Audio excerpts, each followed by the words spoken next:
الحمدللہ رب العالمین والصلاة والسلام علی محمد الامین اعوذ باللہ من الشیطان الرجیم بسم اللہ الرحمن الرحیم۔ خواتین و حضرات،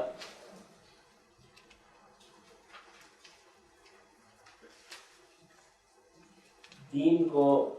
سمجھنے کے اصول و مبادی کا مطالعہ مکمل کرنے کے بعد اب ہم اس کتاب کے پہلے باب کا مطالعہ شروع کر رہے ہیں۔ اس کا عنوان ہے دین کا صحیح تصور۔ وہ اصول جو پڑھے گئے ہیں اب ظاہر ہے کہ ان کا اطلاق ہوگا، یعنی دین کو اخذ کرنے کے لیے قرآن مجید کیسے سمجھنا چاہیے، سنت کیسے متعین ہوتی ہے اور حدیث سے اخذ و استفادہ کا دائرہ کیا ہے، اس کو متعین کر لینے کے بعد اب ہم دین کے ان ماخذ پر، ان اصول و مبادی کا اطلاق کریں۔ اس اطلاق میں دونوں چیزیں ہو سکتی ہیں۔ آپ یہ محسوس کریں کہ یہ اطلاق بالکل درست ہے، نتیجہ بھی درست نہیں ہے۔ آپ یہ محسوس کریں کہ اس اطلاق میں غلطی ہوئی، اس کا پورا امکان ہے۔ اس کی وجہ یہ ہے کہ میں ایک طالب علم ہوں، اس پر نظری ہوتی ہے، الہام ہوتا ہے۔ جس اصول کو متعین کیا ہے انسانی سطح پر ہی اس کا اطلاق کیا جائے گا، اور انسانوں کا کوئی کام سہو و خطا سے پاک نہیں۔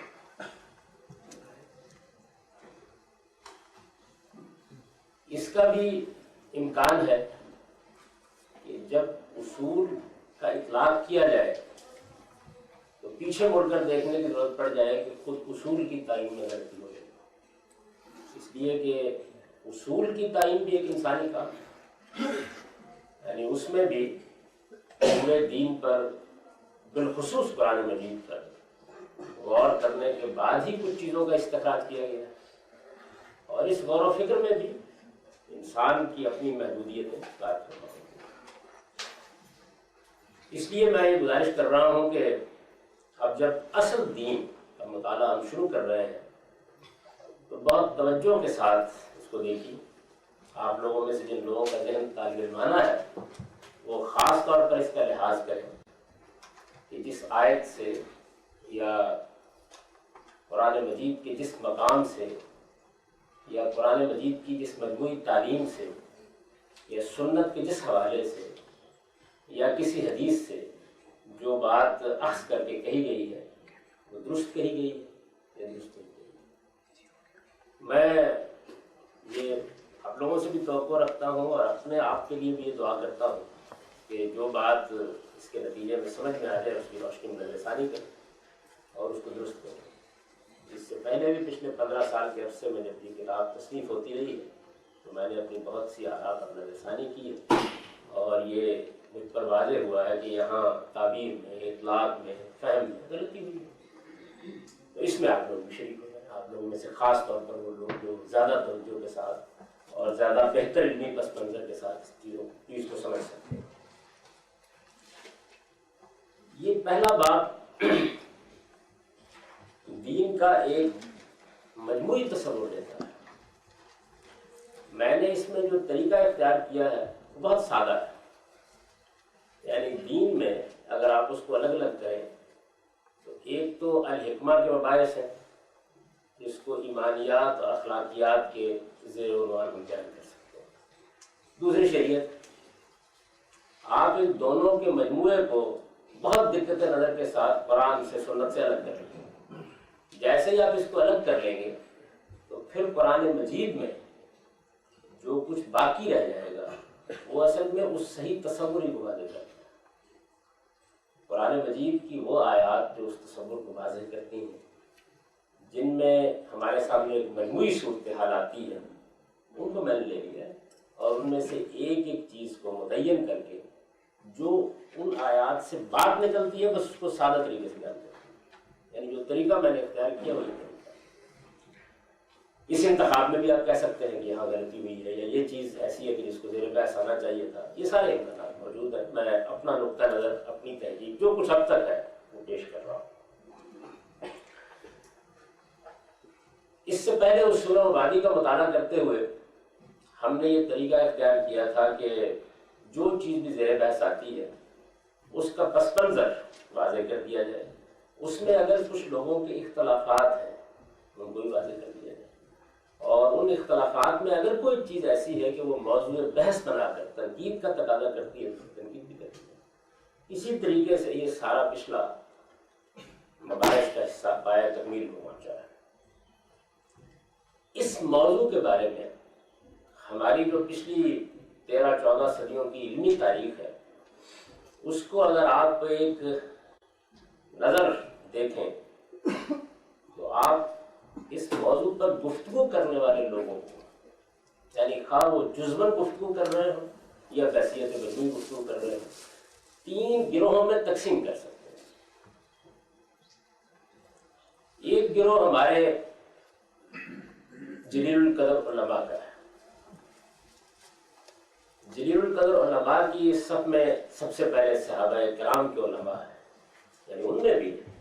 ایسے لوگ ہیں کہ جن کی علمی دلچسپی ہے قرآن و سنت سے، اور وہ علمی طریقے سے چیزوں کو واضح کرتے ہیں. جیسے مثال کے طور پر سید عبداللہ بن عباس ہیں یا عبداللہ بن مسعود رضی اللہ عنہ ہیں. اس طرح کے جلیل القدر صحابہ، بلکہ سیدنا ابوبکر صدیق اور سیدنا عمر رضی اللہ عنہ بھی کوئی سوال پیدا ہو جاتا ہے یا کوئی مسئلہ زیر بحث آ جاتا ہے تو ظاہر ہے کہ اسے واضح کرتے ہیں. ایسا تو نہیں ہے کہ دین کا صحیح تصور کے موضوع پر انہوں نے کوئی کتاب لکھی ہے یا کوئی رسالہ تصنیف کیا ہے یا کوئی باب ترتیب دیا ہے، لیکن وہی آیات ہے. ان آیات کے بارے میں یا قرآن مجید کے کسی خاص مقام کے بارے میں جب وہ گفتگو کرتے ہیں تو ظاہر ہے کہ ان کی آراء اس سے واضح ہوتی ہے، کہیں جزوی لحاظ سے اور کہیں بحثیت میں. تو صحابہ میں بھی علماء ہیں. صحابہ کے بعد تابعین میں بھی بڑے جلیل القدر لوگ ہیں جن میں قرآن مجید کے مفسرین بھی ہیں. کبھی آپ نے اگر ہماری پرانی تفسیریں دیکھی ہیں یا دور جدید میں بھی جو آثار پر مبنی تفسیریں لکھی گئی ہیں ان کو اگر کبھی دیکھا ہے، بلکہ اگر تفہیم القرآن ہی مثال کے طور پر پڑھی ہے تو آپ دیکھیں کہ اس میں بہت سے ایسے لوگوں کے نام آپ کو نظر آئیں گے جو تابعین کے علماء تفسیر ہیں، جیسے مجاہد ہیں، جیسے قلبی ہیں، جیسے سدی ہیں. بہت سے اس طرح کے لوگوں کے نام نظر آئیں گے. تو یہ جو لوگ ہیں انہوں نے بھی کسی نہ کسی درجے میں کلام کیا ہے. ہمارے جو فقہا ہیں جیسے ائمہ اربعہ، اور میں نے یہ عرض کیا تھا کہ صرف ائمہ اربعہ ہی نہیں بلکہ بہت سے فقہا ہیں، اور ان میں سے بعض ایسے بھی ہیں کہ جو ایک پورے مدرسہ فکر کے بانی کہے جا سکتے ہیں، لیکن اس کو زیادہ فروغ نہیں ہوا. جیسے سفیان ثوری ہیں یا امام اوزاعی ہیں یا مثال کے طور پر ابن حزم ہے بعد کے لوگوں میں سے. بڑے بڑے جلیل القدر فقہا علماء وہ بھی مختلف نقطہ نظر رکھتے ہیں، اور جب وہ اپنی فقہ مرتب کرتے ہیں اگرچہ ان کا دائرہ وہ ہے تو وہ بھی ان موضوعات پر کہیں نہ کہیں گفتگو کرتے ہیں، اور اس سے معلوم ہوتا ہے کہ ان کا تصور ہے کہ یہ موضوعات ایسے ہیں جو اب زیر بحث آئیں گے کہ جو چونکہ دین کے اساسی موضوعات ہیں تو آدمی کسی نہ کسی زاویے سے خواہ جزوًا بات کرے یا کلی حیثیت سے بات کرے، بات تو کرے گا اس کے بارے میں. تو ان سے بھی ہمیں بہت سی چیزیں معلوم ہوتی ہیں. پھر اس کے بعد ہمارے ہاں وہ لوگ ہیں کہ جنہوں نے مثال کے طور پر اصول پر کام کیا ہے، یعنی وہی اصول و مبادی جو آپ پڑھ چکے ہیں اس طرح کی چیزوں پر، بالخصوص اصول فقہ پر کام کیا ہے. اچھا، پھر متکلمین کے گروہ ہیں، یعنی وہ لوگ جو یونانی فلسفے سے بہت زیادہ جب مسلمان متاثر ہونے لگے تو اس وقت پیدا ہوئے، انہوں نے کوشش کی کہ مذہبی عقائد کے فلسفیانہ پس منظر کو واضح کیا جائے. تو ان کو بھی بعض اوقات ان موضوعات پر گفتگو کرنے کی ضرورت پڑ جاتی ہے، اگرچہ ان کے اسلوب بیان پر فلسفے اور منطق کا بڑا غلبہ ہوتا ہے، لیکن اس سب کچھ کے باوجود دین کی حقیقت کیا ہے، دین کا مقصد کیا ہے، دین میں کیا چیز بنیادی حیثیت رکھتی ہے، یہ چیزیں ان کے ہم ہی زیر بحث آ جاتی ہیں. ان میں سے بھی بعض بڑے بڑے لوگ ہیں جنہوں نے پورے کے پورے مسلمانوں کے گروہوں کو متاثر کیے. جیسے ہمارے ہاں زیادہ تر جن لوگوں کا علم کلام وسعت کے ساتھ پھیلا ہوا شائع ہے تو امام اشعری اس نقطہ نظر کے بانی ہیں پھر اس کے بعد احناف، ہندوستان کے احناف پر ماتریدی نقطہ نظر کا بڑا غلبہ ہو گیا، تو ظاہر ہے کہ ان لوگوں نے بھی اس پر گفتگویں کی ہیں، بحثیں کی ہیں. تو ایک پوری کی پوری روایت ہے جو چلی آ رہی ہے. دور متوسط میں دو بہت جلیل القدر لوگ ہمارے یہاں پیدا ہوئے ہیں، ایک امام ابن تیمیہ اور ایک ان کے شاگرد ابن قیم. ان لوگوں کا بھی بڑا موضوع رہا ہے یہ، اس لیے کہ ان کے زمانے میں ایک تو ان کو شیعہ نقطہ نظر کے ساتھ مناظرانہ انداز میں بہت گفتگو کرنی پڑی، اور دوسرے ان لوگوں کو صوفیہ کے ساتھ گفتگو کرنی پڑی. تو مثلا ابن تیمیہ کا رسالہ خود عبودیت پر ہے، یعنی جو دین کا ایک بڑا مرکزی موضوع ہے، اس پر ان کا ایک پورا رسالہ ہے. تو اس طرح کی بہت سی چیزوں پر ان کو بحث کرنی پڑی ہے، گفتگو کرنی پڑی ہے. ابن قیم تو بالخصوص بڑی اہمیت رکھتے ہیں اس میں، کیونکہ انہوں نے ابو اسماعیل حروی کی جو مشہور کتاب ہے تصوف پر، مدارج السائرین، اس کی شرح لکھی، مدارج السالکین کے عنوان سے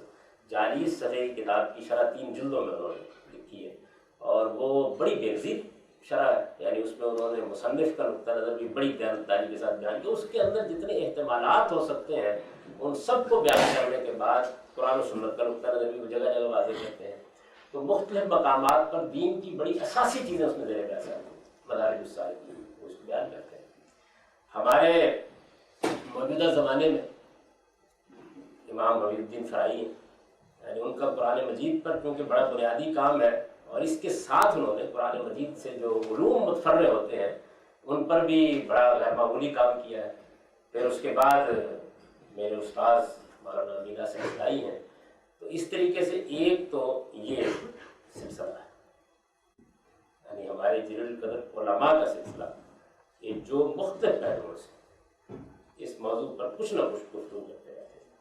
اور یہ گفتگو کہیں جامع اسلوب میں ہوئی ہے، کہیں جزوی پہلو سے ہوئی ہے، کہیں اس میں بعض بنیادی آیات زیر بحث آ گئی ہیں اور معلوم ہو گیا ہے کہ ان کا نقطہ نظر کیا ہے. دوسرا سلسلہ ان علماء کا ہے جو دوسری تیسری صدی میں تصوف کی تحریک سے متاثر ہونا شروع ہوئے، اور موجودہ زمانے تک بڑے جلیل القدر لوگ ان میں پیدا ہوئے. میں صوفیہ کی بات نہیں کر رہا،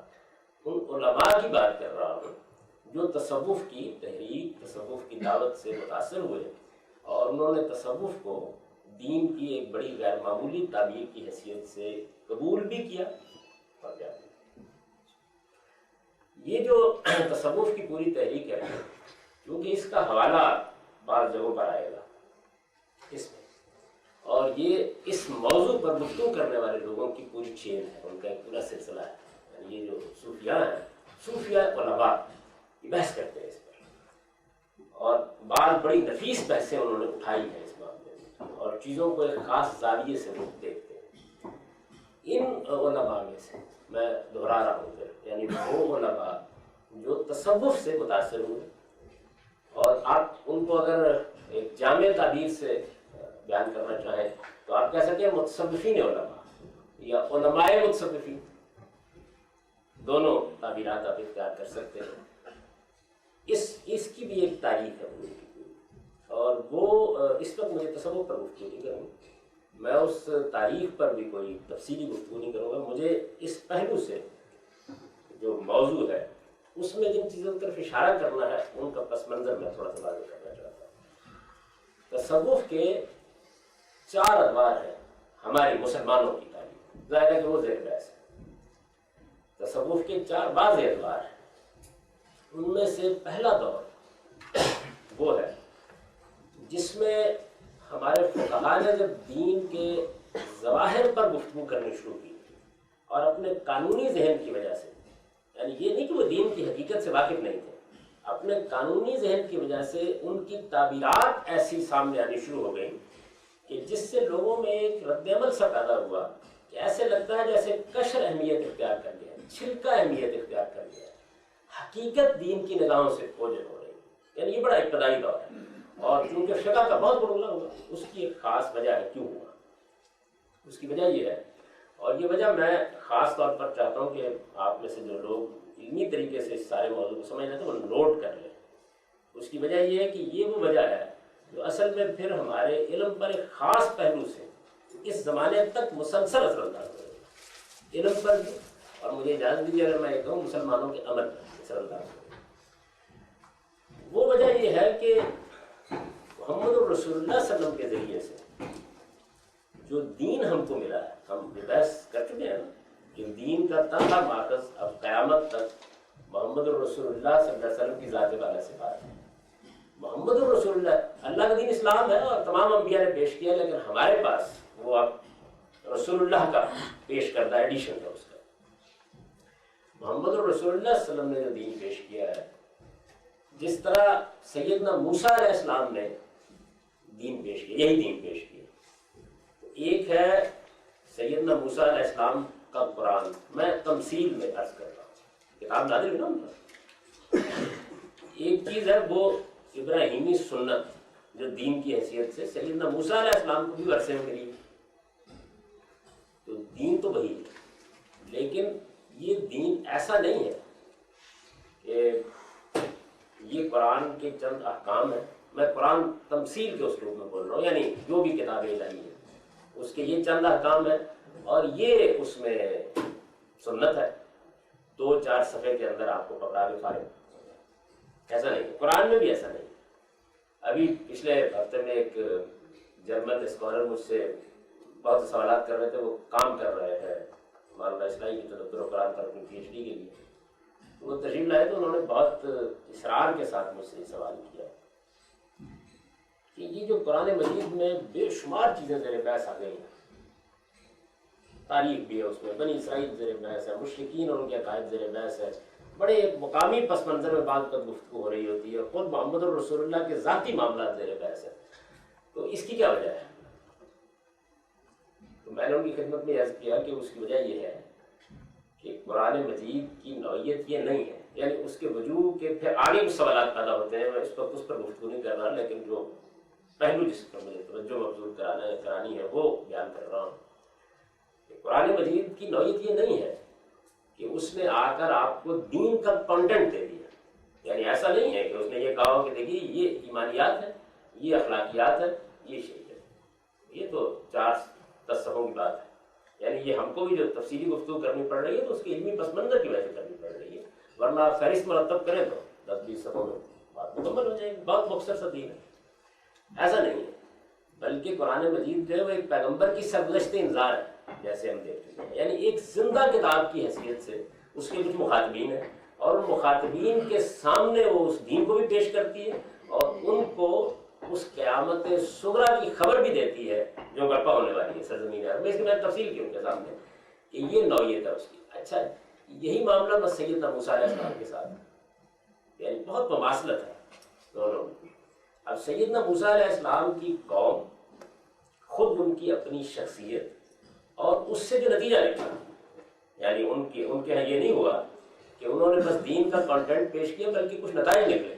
وہ نتائج تاریخ انسانی کو کم و بیش 2-2.5 ہزار سال تک متاثر کرتے ہیں، یعنی اس کے نتیجے میں ایک پوری کی پوری تہذیبی روایت وجود میں آئی۔ یہ جو تہذیبی روایت وجود میں آئی اس نے بنی اسرائیل کے یا یہود کے دینی فکر پر بڑے گہرے اثرات چھوڑے۔ پہلے یہی صورتحال سیدنا مسیح کے ساتھ، یعنی ان کو اس طرح کی روایت قائم کرنے کا موقع نہیں ملا، موقع نہیں ملا تو اس کے بھی کچھ اثرات نکلے اور وہ ان کی پوری مسیحی فکر پر اثر انداز ہوئے۔ ہمارے محمد رسول اللہ صلی اللہ علیہ وسلم سب ہمارے، لیکن ظاہر قریب کی نسبت ہے تو ہم یہ کہتے ہیں محمد رسول اللہ صلی اللہ علیہ وسلم کے ساتھ بھی یہ معاملہ ہوا ہے کہ ایسا نہیں کہ انہوں نے انذار کیا، قرآن کی شکل میں ایک کتاب دی، سنت کی روایت چھوڑ کر چلے گئے دنیا سے، بلکہ ایک پورا اسٹیٹ وجود میں آ گیا۔ یعنی یہ دین کا مسئلہ نہیں ہے، لیکن یہ نتیجہ نکلا ہے اس سارے عمل کا۔ وہ جو اسٹیٹ وجود میں آ گیا تو پھر اس کے بعد ظاہر ہے کہ اس اسٹیٹ کے وجود میں آ جانے کے نتیجے میں مسلمانوں کے سوچنے کا بھی ایک انداز بنا، ان کی ایک تہذیبی روایت بھی بنی اور اس کا ایک مخصوص پس منظر بھی وجود میں آیا۔ یہ ساری چیزیں وجود میں آئی۔ تو ہمارے جو دور اول کا مسئلہ ہے وہ یہ ہے کہ جیسے ہی وہ اسٹیٹ وجود میں، اور اسٹیٹ بھی اس طرح وجود میں آیا کہ وہ دنوں میں پھیلتا چلا گیا، یعنی ایک پوری کی پوری متمدن دنیا کے اوپر مسلمانوں کا غلبہ قائم ہو گیا۔ اتنی بڑی سلطنت کو جو لوگ چلانے کے لیے نکلے ان کا حال کیا تھا؟ یعنی میں اس وقت ان کے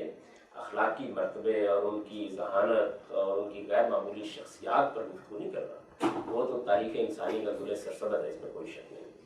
لیکن اسٹیٹ کرافٹ کے معاملے میں ریاست کیا ہوتی ہے، حکومت کیا ہوتی ہے، قانون کیا ہوتا ہے، اس میں ان کا کیا حال ہے، وہ اس سے بالکل واقف نہیں۔ یعنی یہ آپ لوگوں کے علم میں ہوگا، میں نے کئی بار ذکر کیا ہوگا کہ ہمارے جو دیوانی معاملات تھے، زمینوں کا معاملہ ہے، مساحت ہے، اس طرح کی بہت سی چیزیں ہیں، اسی طریقے سے مالیات کے معاملات جو اسٹیٹ کے نظام میں بڑی اہمیت رکھتے ہیں، عرصے تک یہ رومی زبان میں رہے اور اس کو زیادہ تر رومی غلام چلاتے رہے، یعنی عربوں کے بس کی چیز ہی نہیں، وہ بیچارے کیا جانے حساب کیا ہوتا ہے، کتاب کیا ہوتا ہے، زراعت کیا ہوتی ہے، یہ چیز کیا ہوتی ہے، ان سے واقف نہیں۔ تو انہی لوگوں سے بڑے عرصے کے بعد کہیں آ کے ہم نے اپنے جو ہے دیوان، یہ اس زمانے کی اصطلاح ہے، یعنی اپنے دفتر کو، اپنے سیکریٹریٹ کے معاملات کو ہم نے عربی زبان میں منتقل، بڑے عرصے کے بعد خلفائے راشدین کے کہیں بعد آ کر اس کو منتقل کرنا شروع کیا ہے، اور پھر جا کر اس میں کامیاب ہوئے، نئے لوگ پیدا ہوئے اور مسلمانوں کے اندر سے بعض لوگ اٹھے۔ تو یہ جو چیز تھی، اس کا جو نتیجہ نکلا وہ یہ تھا کہ شریعت کے قانون کا ریلیشن اسٹیٹ کے معاملات کے ساتھ قائم کرنے کا مسئلہ ابتدا میں پیش آ گیا۔ یہ مسئلہ جب پیش پہ آیا تو ہمارے ہاں، آپ کبھی امام ابو حنیفہ کی تاریخ پڑھے تو وہ بیان کرتے ہیں کہ مجھے پہلے خیال ہوا کہ میں فلاں علم میں کمال حاصل کروں، پھر خیال ہوا کہ اس میں کمال حاصل کروں، اور آخر میں نے محسوس کیا کہ فقہ، یعنی ہر دور کی ایک چیز ہوتی ہے، فقہ کیا ہے؟ یعنی قانونی تفصیلات جس میں شریعت تو زیر بحث آتی ہے، لیکن اس کے بعد فرد اور معاشرے اور بالآخر ریاست کے ساتھ قانون کیسے ریلیٹ کرتا ہے، یہ مسئلہ ہمارے ہاں بڑی غیر معمولی اہمیت اختیار کر گیا۔ اور جب کوئی مسئلہ ریاست، اسٹیٹ، معاشرے کی سطح پہ اہمیت اختیار کر جائے تو ذہین لوگ زیادہ تر اس جانب متوجہ ہوتے ہیں۔ میں صرف اس کی ایک مثال دوں گا اس معاملے میں، جس سے آپ سمجھ سکیں گے کہ میں نے یہ ذکر کیوں کیا۔ یہ بحث ہو گئی کہ ایمان تو بڑی بنیادی چیز ہے، ایمان یہ کیا کم و بیش ہو سکتا ہے؟ تو ہمارے فقہاء نے اس کا جواب دیا کہ نہیں ہو سکتا۔ اب نہیں ہو سکتا تو اگر آپ قانون کے لحاظ سے دیکھیں تو ٹھیک ہے بات ہے، یعنی میری عدالت میں اگر ایک آدمی آئے، مجھے اس کے مسلمان کی حیثیت سے حقوق متعین کر لے، تو میں یہ نہیں کہہ سکتا کہ یہ 90% مسلمان ہے یا 10% مسلمان ہے، یہ نہیں کہہ سکتا۔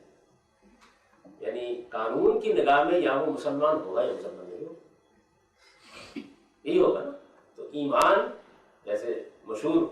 ہمارے یہاں بیان کیا جاتا ہے، بڑی بحث ہے، آپ لوگوں میں جن لوگوں کا علمی پس منظر ہو جانتے ہیں کہ ایمان لا یزید ولا ینقص، ایمان میں نہ کمی ہوتی ہے نہ زیادتی ہوتی ہے، قانونی لحاظ سے بالکل ٹھیک، لیکن ایمان میں کمی بھی ہوتی ہے، ایمان میں زیادتی ہوتی ہے، یعنی حقیقت کے اعتبار سے یہ ایک واقعہ ہے، ایسا ہی ہوتا ہے۔ ایمان کی ہماری حالتیں بہت غیر معمولی بھی ہوتی ہیں، اور بعض اوقات ہم بڑی پستی میں گرے ہوئے ہیں۔ ایمان کی کیفیات کے بھی اپنے درجے ہیں، تو ایمان بڑھتا بھی رہتا ہے، گھٹتا بھی رہتا ہے، ہمارے حالات کے لحاظ سے، ہمارے تصورات کے لحاظ سے، ہماری مشغولیتوں کے لحاظ سے، ہماری کیفیات کے لحاظ سے، جو آزمائش ہم کو دنیا میں پیش آتی ہے اس کے لحاظ سے، اللہ تعالیٰ کے ساتھ ہمارا تعلق، اعتماد کم بھی ہوتا ہے، زیادہ بھی ہوتا ہے۔ یعنی اس ایمان کے مظاہر سے آپ پہچانیے، بہت غیر معمولی نماز بھی ہوتی ہے، بڑے اڑتے ہوئے دل کے ساتھ نماز بھی ہوتی ہے۔ تو ایک فقیہ جو ہے یا قانونی ذہن رکھنے والا آدمی جب ایمان کا ذکر کرے گا تو وہ اس کو قانون کے زاویے سے دیکھے گا، اس میں وہ نہ کم ہوتا نہ زیادہ ہوتا ہے۔ وہ جب نماز کو دیکھے گا، جو ایمان کا بہت بڑا مظہر ہے، بلکہ سب سے بڑا مظہر ہے دین میں، اس کو جب دیکھے گا تو وہ یہ دیکھے گا کہ اچھا اس میں سجدہ ٹھیک ہو گیا، رکوع ٹھیک ہو گیا، 9 اعضاء پہ سجدہ ہونا ہے تو وہ زمین پہ آ گئے ہیں، 8 پہ ہونا ہے تو وہ آ گئے ہیں، یہ اس کا موضوع ہے، یعنی اس کو یہیں سے دیکھنا ہے۔ تو یہ جب وہ یہاں سے دیکھے گا چیزوں کو تو دین کی حقیقت کے معاملے میں اضطراب پیدا ہوگا فطری طور پر، یعنی یہ چیز مسئلہ بن جائے گی۔ جب یہ مسئلہ بن جائے گی تو رد عمل پیدا ہوگا۔ تو تصوف کا پہلا دور وہ ہے، یہ سب دراز نفسی کی جو ضرورت پیش آئی وہ اس لیے پیش آئی میں عرض کر سکوں کہ تصوف کا پہلا دور وہ ہے کہ جس میں ایسے لوگ ہمارے یہاں پیدا ہوئے جن لوگوں نے اس فقہی اسلوب کے خلاف احتجاج کیا، یعنی وہ کوئی نیا نقطہ نظر نہیں پیش کر رہے. یہ جو آپ فضائل بن ایاز کا یا بشر حافی کا یا اس طرح کے بہت ابتدائی زمانے کے لوگوں کا حال پڑھتے ہیں تو ان لوگوں کے ہاں اصل مسئلہ یہ تھا. یہ کیا چیز ہے؟ مطلب ایمان کی حقیقتیں زیر بحث آنی چاہیے. لوگوں کو یہ دیکھنا چاہیے کہ ان کا خدا کے ساتھ تعلق کس درجے کا ہے اور کیسا ہونا چاہیے. ان کو اللہ تعالیٰ کے اوامر اور نواہی کے بارے میں صرف قانونی تقاضے نہیں پورے کرنے چاہیے. قانونی تقاضوں کی آخری صورت وہ ہے نا کہ جس کو ہمارے یہاں کتاب الحیل سے تعبیر کرتے ہیں. ایک فقیہ آپ کو یہ بتا دے گا کہ اچھا آپ زکوٰۃ نہیں دینا چاہتے اور قانون کی گرفت سے بھی بچنا چاہتے تو میں آپ کو بتاتا ہوں کیا طریقہ ہے. مشہور ہی ہے نا کہ بھائی زکوٰۃ کے لیے تو حولان حول ضروری ہے. سال گزرنا چاہیے مال پر. 11 مہینے ہوئے بیوی کے نام ہبہ کر دیا, زکوٰۃ کا مہینہ گزر گیا واپس دے نہ 12 مہینے پورے ہوں گے نہ زکوٰۃ دینے کی نہ بتائے. تو یہ یعنی اس کی منفی حد ہے. اس کے قانونی پہلوؤں کے معاملے میں یہ ابتدائی زمانہ تھا اور اس میں سارا زور اس پر تھا کہ لوگ تلاوت کریں, لوگ نماز پڑھیں, لوگ دین کی طرف توجہ کریں, لوگ دین کی حقیقت کو دیکھیں, وہ ان رذائل سے بچیں جو انسان کے نفس میں پیدا ہوتے ہیں. غیبت ہے, تحقیر ہے, دوسرے لوگوں کے بارے میں بدزنی ہے, اس طرح کی جتنی چیزیں ہیں وہ بڑی زیر بحث آئیں بعض لوگوں کے ہاں. اور جو ایک یہ فقہا لوگ جو تھے ظاہر ہے کہ وہ ریاست میں بڑی ان کو پذیرائی حاصل ہوتی. ایک پورا اسٹیٹ کا نظام تھا.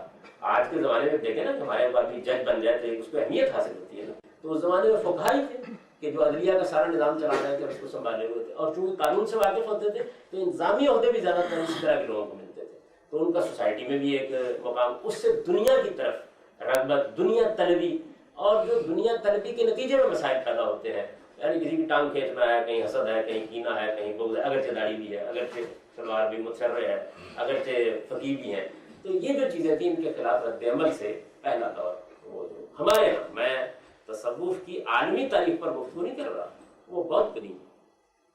یعنی وہ تو ہندوستان میں ویدانت بلکہ ویدوں کے دور میں دیکھیں تو آپ کو اس کے سارے بلکہ آخری دور کی چیزیں جو ہمارے یہاں ہیں وہ وہاں آپ کو مل جائیں گی. نو افلاطونیت میں آپ کو مل جائیں گی. افلاطون کے ہاں اس کی اساسات آپ کو میسر آ جائیں گی. یعنی وہ قدیم چیز ہے. بلکہ یہودی جو فقہا اور ربی اور فریسی ہیں ان کا ذکر آتا ہے ان کے ہاں سب چیزیں مل جائیں گی. لیکن میں مسلمانوں کے ہاں عرض کر رہا ہوں کہ رسول اللہ صلی اللہ علیہ وسلم کی طرف سے تجدید دین کے بعد پہلے مرحلے میں اس طرح کے لوگ تھے جو ابتدا میں صوفی کہلانے لگے. تو یہ ان کا پہلا دور ہے. اس دور کا خاتمہ ہوا ہے ذوالنون مصری اور جنید بغدادی پر. اور یہ وہ لوگ ہیں کہ جنہوں نے دوسرے دور کی ابتدا کی. ان کے ہاں آپ کو اب ترک دنیا, رہبانیت, زہد اور فقر کی بڑی ہی انتہا پسندانہ تعبیرات یہ آپ کو ملنا شروع ہوتے ہیں. لیکن ابھی بھی معاملہ یہی ہے, یعنی اس سے زیادہ آگے نہیں بڑھا. اب جنید کے رسائل چھپ گئے ہیں اور ان سے بعض دوسری باتیں بھی معلوم ہوتی ہیں, لیکن چونکہ ان کی نسبت ان کی جانب بہت محققانہ نہیں ہے اس لیے میں اس پر کوئی تبصرہ نہیں کروں. مجھے تصور پر اس پر گفتگو نہیں کرنی. میں صرف یہ بتانا چاہتا ہوں کہ یہاں دین کے صحیح تصور کے معاملے میں جو چین ہے وہ کیسے بنتی ہے. پہلا دور وہ ہے. دوسرا دور جو ہمارے سامنے آتا ہے وہ ان صوفیوں کا ہے کہ جن کے یہاں رحمانیت, ترک دنیا, زہد, فقر, یعنی یہ تصوف پر کبھی گفتگو میں کس حد میں پہنچ گئی. یعنی اس کی وہ آخری حد ہے نا جس کو امام غزالی نے بیان کیا ہے کہ بھائی آپ کو دنیا کی کوئی چیز اپنے پاس نہیں رکھنی چاہیے. تو بحث یہ ہو گئی کہ وہ اگر نہیں رکھیں گے تو مثلا چور گھر میں آ گیا, اگر تو وہ مایوس ہوگا تو مایوسی کے علاج کے لیے بھی رکھ لے تو ملے گا کیا اس کو. یہ لطیفہ ہے لیکن اس سے آپ سمجھ سکتے ہیں کہ کیسا غیر معمولی اشتغال پیدا ہوا اس معاملے میں. ترک دنیا, زہد اور اس طرح کی چیزیں بالکل آخری انتہا تک پہنچی. اور ان کے لذائر شوائد کبھی تصوف پر گفتگو ہوگی تو آپ دیکھیں گے کہ اس زمانے میں 2 بڑی اچھی کتابیں آ گئی ہیں اس موضوع پر. ایک ہمارے ڈاکٹر عبدالقادر لون کی کتاب ہے جو ان کا پی ایچ ڈی کا تھیسس تھا اور اب انہوں نے اس کو تفصیل کر کے لکھی ہے, مطالعہ تصوف کے نام سے, ہندوستان کے چھپ گئی. ڈاکٹر عبید اللہ فہد کیا نام ہے ان کا, ان کی تصوف کے نام سے بھی چھپ گئی ہے. اور الطاف احمد اعظمی صاحب جو مدرسۃ الاصلاح کے لوگوں میں سے ہیں. ان کی کتاب وحدت الوجود پر بہت اچھی چھپی، اس کا مقدمہ خاص طور پر بہت اچھا ہے. تو اچھی کتابیں اردو میں بھی آ گئی ہیں. یعنی پہلے تو یہ تھا نا کہ آپ کتاب لغہ پڑھیں اور رسالہ کشریہ پڑھیں اور اس طرح کی چیزیں پڑھیں. ظاہر ہے وہ قدیم انداز کی کتابیں آدمی کے لیے پڑھنے میں بھی بہت مشکل ہوتی ہے. تو ان کتابوں کے اندر بہت اچھا خلاصہ آ گیا ہے ان تمام چیزوں کا. فقر کیا ہے، زہد کیا ہے، تجرد کیا ہے، توکل کیا ہے، اس میں صوفیہ،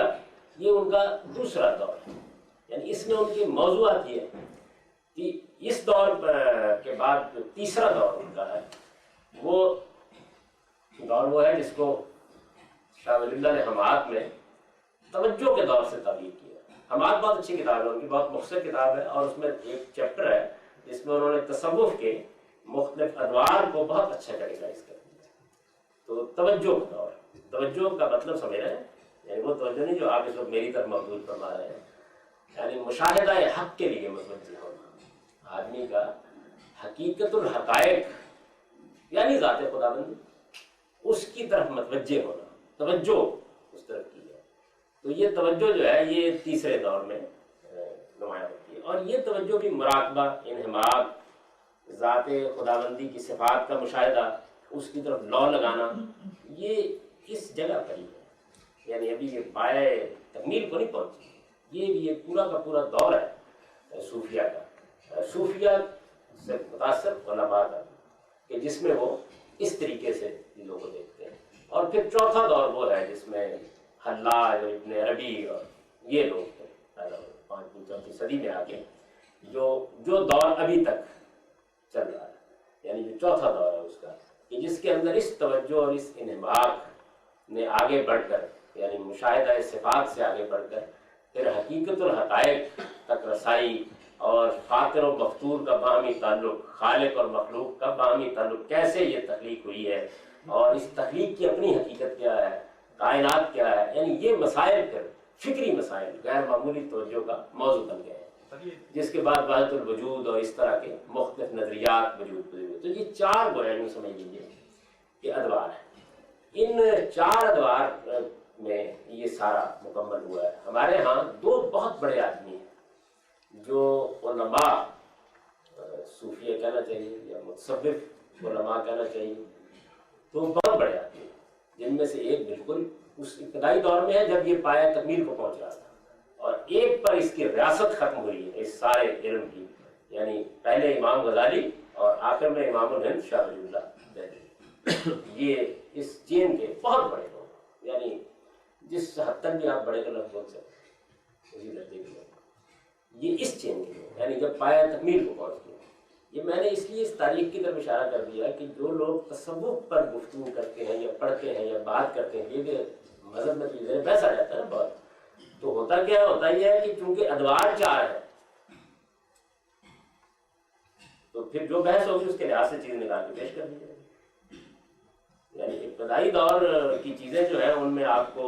جو کچھ ملے گا وہ بہت سادہ ہوگا، اس پہ اعتراض کرنا مشکل ہوگا. یعنی آپ یہ کہیں گے بھائی اگر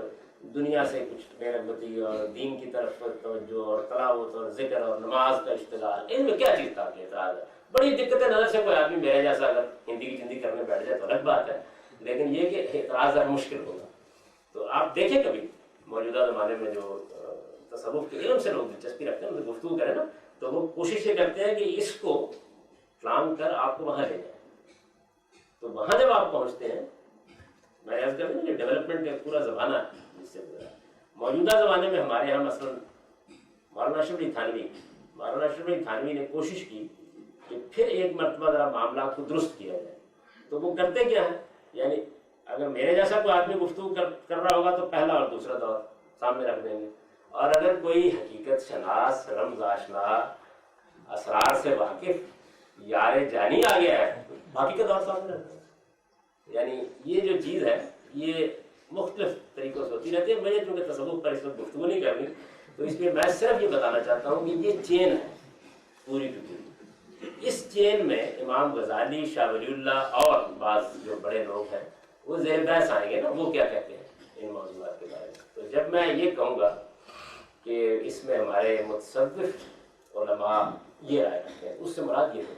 یعنی یہ بڑے لوگ ہیں، اس سے مراد گلی بازار میں بیٹھنے والے صوفی نہیں، ان سے مجھے کوئی دلچسپی نہیں ہے. اگر ہمارے جلیل القدر اہل علم نہ متاثر ہوتے اس طرز فکر سے تو یہ ہمارے کوئی اطلاع کرنے کی چیز نہیں تھی اس معاملے میں. دوسرا تھا. تیسرے جو ہے وہ امت فی رجب ہے، پوری کی پوری امت ہے اپنی ذات میں. وہ مولانا سید ابر اللہ صاحب مولودی، یعنی ایک ہی آدمی ہے،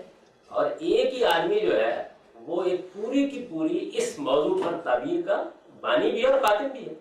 یعنی بظاہر نہیں لگتا کہ اب مزید معاملہ آگے بڑھے گا، کیوں نہیں لگتا یہ میں بعد میں عرض کروں گا، لیکن اس وقت کم سے کم ایک پوری دنیا ہے جو اس سے متاثر ہوئی، اور وہ بھی ایک دوسرا زاویہ نظر ہے اس سارے معاملے کو دیکھیں. تو یہ تین یوں سمجھ لیجیے کہ دین کا صحیح تصور پر جب ہم گفتگو کریں گے تو یہ تین چینز ہیں ہمارے اہل علم کی. یہ علماء ہے، صوفیہ والی چین کو بھی آپ علماء کی ایک پوری چین سمجھیے جو متاثر ہے اور اس کو صحیح سمجھتے ہیں. تو یہ زیر بحث آئے گی، اور اس میں جگہ جگہ اس کے حوالے بھی ہوں گے. میں نے اس لیے تھوڑا سا اشارہ کر دیا کہ جب میں کوئی بات کہوں تو اس پہ آپ کے علم میں رہے کہ کیا چیز ہے. جیسے وہاں ہم اصول پڑھ رہے تھے تو وہاں ابو حنیفہ زیر بحث آ جاتے تھے، شافعی زیر احناف زیر بحث آ جاتے تھے، امام شافعی زیر بحث آ جاتے تھے. تو یہاں یہ بزرگ ذرا کم، اور یہ جو تینوں سلاسل ہیں یہ زیادہ زیر بحث آ جاتے. آپ کو پوچھنا چاہ رہے ہیں بہت دیر سے، اور میں دیکھنے کے باوجود غض بصر سے کام لے رہا ہوں. سر پوچھنا یہ تھا کہ آپ نے یہ تصوف تیسرے دور وہ شاہ ولی اللہ کے اوپر بیان کیا. چوتھے دور کی ابتدا بلکہ پایہ تکمیل کو پہنچ گیا چوتھا دور ابن عربی اور منصور حلاج اور اس طرح کے بزرگوں کے نام. اور اس پایہ تکمیل پر پہنچے ہوئے دور کے جلیل القدر دو علماء ہیں، ایک امام غزالی اور ایک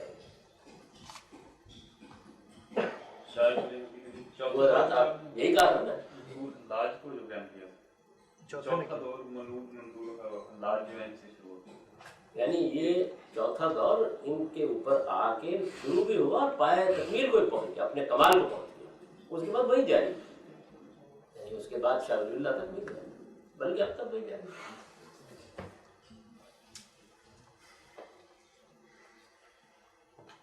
اگر آپ سوال نہ سوچتے بیچ میں تو یہ بات اتنی خراب نہ ہوتی، بہت اچھی ہے. تو یہ گویا یوں سمجھ لیجیے کہ مجھے جو جن بزرگوں کے افکار خیالات کا ایک تقابل جگہ جگہ شاید کرنا ہوگا تو میں نے اس کا ذکر کر دیا. وقت کتنا ہے؟ 13 منٹ. بہت کچھ بھی نہ کریں تب بھی. تو دین کا صحیح تصور، دین کا صحیح تصور خاص اس موضوع کے بارے میں موضوع کے لحاظ سے بھی چند باتیں تمہید میں عرض کر دیں گے. ان میں سے ایک یہ چیز ہے کہ اس عنوان کو عنوان بنا کر ہمارے ہاں کوئی چیز نہیں لکھی ہے، اور یہ ممکن ہے کہ موجودہ زمانے میں اگر یہ بحث پوری قوت کے ساتھ نہ چھڑ جاتی تو اس کتاب میں بھی شاید اس کو موضوع نہ بنا. اس کی وجہ یہ ہے کہ پھر یہ چیز جو تھی یہ اصل میں دین کو بیان کرتے وقت مختلف جگہوں کے اوپر زیر بحث آ جاتی ہے. اس کو بالکل الگ سے موضوع بنا کے عنوان کے طور پر بیان کرنے کا جو محرک ہے تو یہ ہے کہ موجودہ زمانے میں بہت بحث شروع ہو گئی، اور اس بحث کی جو وجہ ہوئی وہ یہ ہے کہ ہمارے بالخصوص بر صغیر میں پہلا بڑا مسئلہ تو پیدا کیا علامہ اقبال نے. یعنی ان کو دین کو بحیثیت مجموعی دیکھنا تھا، اور ایک فلسفی اور حکیم کی حیثیت سے یہ ان کے مزاج کا تقاضا بھی تھا، ان کی علمی پس منظر کا بھی تقاضا تھا. چنانچہ ان کے جو مشہور خطبات تحریک ریلیجیس تھاٹ ان اسلام، اس میں اس سے متعلق چیزیں بہت تفصیل سے زیر بحث آئی، اور بعض بڑی نازک بحثیں انہوں نے اس معاملے میں چھیڑی. ان کا مسئلہ یہ ہے کہ ان کے ہاں بھی 2-3 ادوار ہیں. پہلا دور ان کا وہ ہے کہ جس میں نظام الدین اولیاء کے جب وہ مزار پر گئے ہیں ہندوستان رہتے ہوئے تو مسیح و قدر سے اونچا مقام ہے تیرا، فرشتے پڑھتے ہیں جس کو وہ نام ہے تیرا. یعنی وہ ایک متصوفانہ روایت جو ان کو اپنے والد سے ملی یا اپنے پس منظر میں ملی، وہ ہے ان کا زمانہ۔ پھر کچھ تھوڑی جیسے ہی آدمی کے فکر میں میچورٹی آتی ہے، وہ چیزوں کو دیکھتا ہے اور ان کا اپنا ایک نقطہ نظر، ایک فلسفہ وجود پذیر ہونا شروع ہوا ہے، تو ان کے ہاں پھر تصوف پر کچھ تنقیدیں ہیں، اور وہ اصل میں دو ہی ہیں بنیادی طور پر۔ یعنی ایک متصوفین کا ترک عمل کا معاملہ ان کے ہاں بہت تنقید کا موضوع بنتا ہے،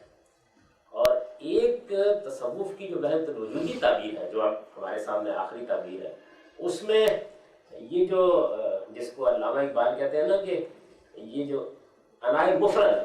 ایک تو عنائے مطلق ہے ذات خداوندی، یا یہ کہ میری خودی، یہ تو خود یہ مطلق ہے، یہ ایک پوری بحث ہے یہ کنسٹرکشن کی جو خطبہ ہے ہیومن ایگو والا، اس میں بڑی تفصیل سے انہوں نے اس کی گفتگو کی۔ تو وہ اس میں ان کو مسئلہ یہ ہے کہ وہ اس کی صوفیہ کی پوری چین میں نفی ہوتی ہے، تو وہ اس پر شدید تنقید کرتے ہیں۔ جو سارے خودی کا جو پہلا ایڈیشن تھا سب کو معلوم ہے کہ اس میں افلاطون کے اوپر بڑی شدید تنقید تھی، گوسفندان قدیم میں سے گوسفند اور راہب قدیم، اور اس طرح کے انہوں نے الفاظ میں بڑا اس پہ احتجاج ہوا، پھر انہوں نے نکال دی وہ شاید، اور پھر ایک دوسرے طریقے سے وہی بات اس میں انہوں نے بیان کی۔ اس میں ہنگامہ ہو گیا پورے ہندوستان میں، ایک صورتحال یہ کہ اس وقت تو ہندوستان دارالتصوف تھا یہ زمانے میں انہوں نے یہ لکھی۔ تو یہ تیسرا پھر ان کا زمانہ وہ ہے کہ جس میں وہ ریکنسٹرکشن بھی انہوں نے لکھی اور جاوید نامہ بھی لکھا ہے، تو اس میں ایک مرتبہ پھر انہوں نے تصوف کی تعبیر ہی کے بارے میں یہ کمنٹ کیا کہ اسلام کے تصور حیات و کائنات کی شاید سب سے زیادہ بہتر تعبیر ہے۔ یعنی یہ آخر میں پھر ان کے ہاں یہ چیز ہوئی، ایک تو ان کی وجہ سے دین، یعنی دیکھنا یہاں بھی لفظ تعبیر استعمال ہوا ہے، یہ موضوع بحث بن گیا۔ اس کے بعد مولانا مودودی نے اگرچہ اس موضوع پر کوئی چیز دین کا صحیح تصور یا دین کی تعبیر کے عنوان سے نہیں لکھی،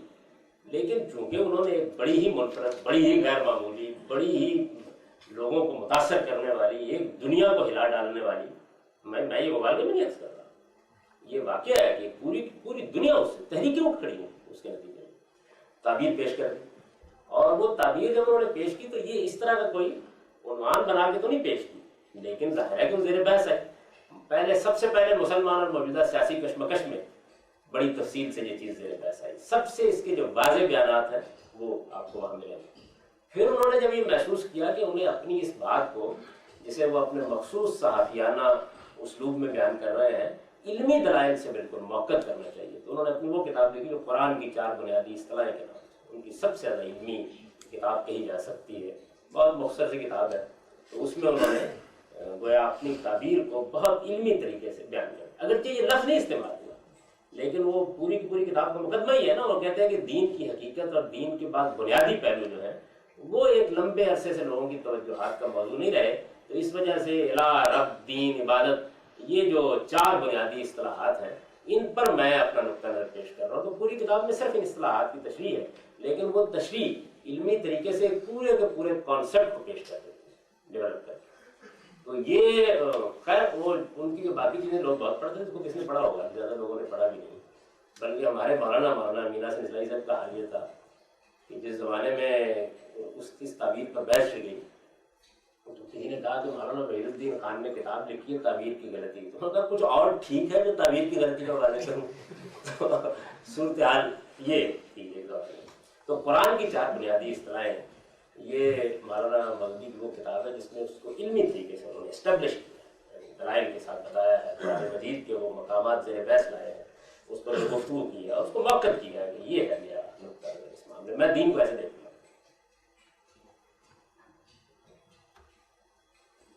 پھر اس پر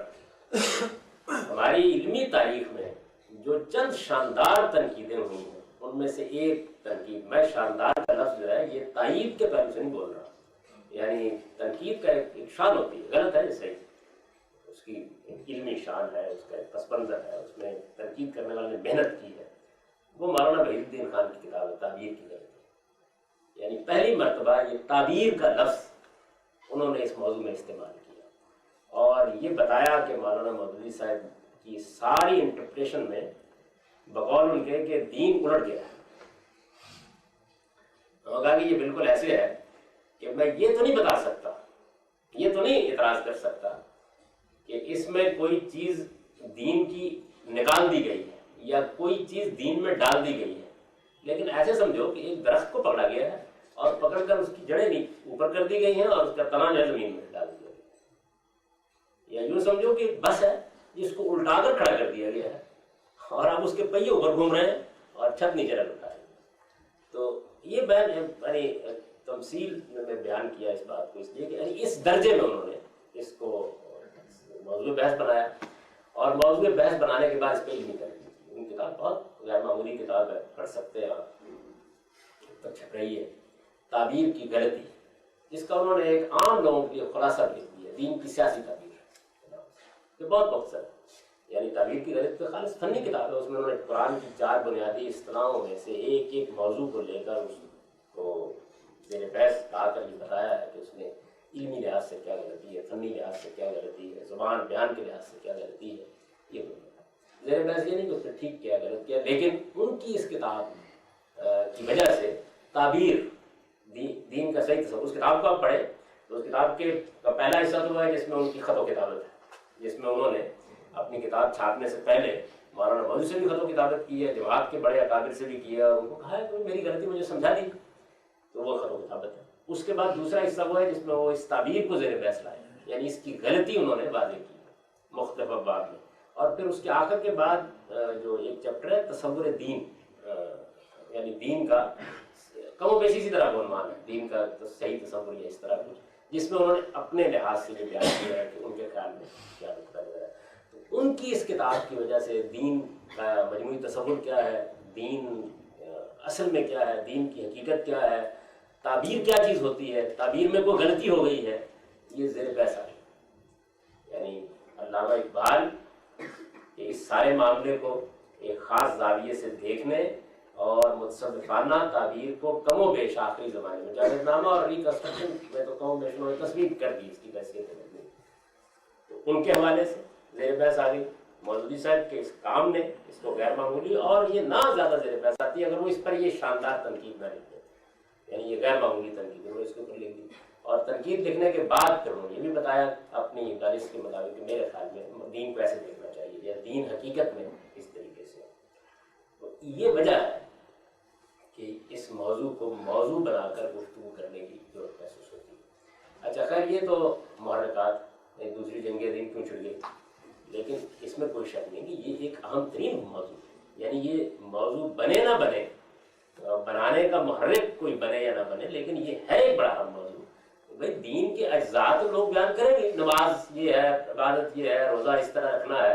دین بصیرت مجموعی ہے کیا؟ اصل میں تو آپ کی جو بات کی ساری چیزیں ہیں وہ ریلیٹ کریں گے نا اس سے، اپنی روح کے لحاظ سے۔ دین ہے کیا بحثیت مجموعی؟ تو دین ہے کیا بحثیت مجموعی، یہ ہے اصل میں بات کا موضوع جو ہے وہی ہے، دین بحثیت مجموعی کیا ہے، دین کا ہم ایک مجموعی کانسیپٹ کیا قائم کرتے ہیں۔ اس میں نے یہ طریقہ اختیار نہیں کیا کہ میں نے متصوفانہ تعبیر پر تنقید کی ہو یا مولانا مودودی کی تعبیر پر تنقید کی ہو، میرے نزدیک جو صحیح تعبیر ہے، جو میرا اس کتاب میں طریقہ ہے، میں نے اپنا نقطہ نظر بیان کر دیا، لیکن جب میں پڑھاؤں گا تو ظاہر ہے کہ یہ تقابل کرتا چلا جاؤں گا کہ اس میں کیا مسائل ہیں، وہ کیسے لیتے ہیں اس بات کو، اور میں کیسے اس بات کو لیتا ہوں۔ آپ یہ سوال ابتدائی میں پوچھ سکتے ہیں، تو میں یہ تو نہیں کہہ سکتا کہ بھائی پھر یہ تینوں نقطہ نظر میں کس جگہ کیٹیگرائز ہوتا ہے تمہارا نقطہ نظر۔ میں نے اس طرح عرض کیا تھا کہ چونکہ اس موضوع پر کوئی متعین کام نہیں ہوا اور اس زمانے ہی میں اس کی ضرورت پڑی ہے اور یہ کام ہوا ہے، تو اس وجہ سے یہ تو نہیں ہے کہ میں تعین کے ساتھ کہہ سکوں، لیکن میرا خیال یہ ہے کہ ہمارے جلیل القدر علماء کی جو چین ہے، اگر یہ مسئلہ اس کے سامنے رکھ دیا جائے، یعنی میں اپنے علم اور مطالعے کی روشنی میں کہہ سکتا ہوں، تو وہی نتائج کو جاننا، یعنی یہ جو نقطہ نظر ہے یہ اصل میں وہی نقطہ نظر ہے۔ وہ جب کبھی بھی اس کے کسی جز پر بات کرتے ہیں تو یہی بات کہتے ہیں، اگرچہ ان کے ہاں یہ اس پریسیجن کے ساتھ موجود نہیں ہے، اس تفصیل کے ساتھ موجود نہیں ہے، یہ ایسے نہیں ہے کہ انہوں نے اس کو لکھا ہوا ہے۔ یوں نہیں ہو سکتا کہ آپ کو میں یہ کہوں کہ اچھا، یعنی آپ سب کو پلٹ ڈالیں، وہ جہاں جہاں کوئی جزوی بحث بھی کرتے ہیں دیکھیں تو آپ یہ محسوس کریں گے کہ یا آپ کو بعض چیزوں کے بارے میں خاموشی محسوس ہوگی اور یا یہ محسوس ہو کہ کم و بیش یہی بات دوسرے اسلوب میں دوسرے انداز میں یہی بات کہہ رہے ہیں، تو میں اس کو اس سے ریلیٹ کر سکتا ہوں کہ ایک طرح سے مقصد خانہ تعبیر اور بعد میں مولوی صاحب کی تعبیر کے مقابلے میں یہ قدیم ترین تعبیر ہے، یعنی اس لحاظ سے جس لحاظ سے اس کی میں نے وضاحت کر دی، کوئی غلط فہمی اس میں نہ ہو۔ اس پریسیجن کے ساتھ اس طریقے سے متعین کر کے اس طرح کے سایات کو موضوع بنا کر اس پر پہلی بار میں نے لکھا ہے جس طریقے سے یہ بیان ہوا ہے، لیکن بہرحال یہ کسی نہ کسی پہلو سے چیزیں ذہن آتی رہتی ہیں۔ تو اب میرا خیال یہ ہے کہ وقت ہو گیا، تو ہم دوسری نشست سے پس منظر کی گفتگو بہت حد تک ہو گئی، اب انشاءاللہ اس میں